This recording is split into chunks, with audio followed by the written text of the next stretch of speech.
খরচ পড়বো আপনার মোটামুটি 25,000 টাকার মতো।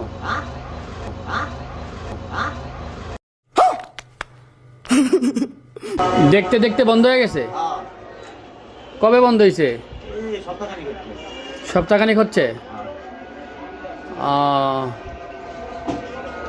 তো ডিসপ্লে নষ্ট হয়ে গেছে গা,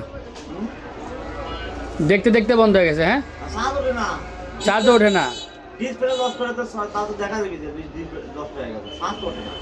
মানে ডিসপ্লে নষ্ট হলে তাও তো দেখা যাবো না। হ্যাঁ, তা ঠিক আছে। এটা খরচ পড়বো আপনার মোটামুটি 25,000 টাকার মতো।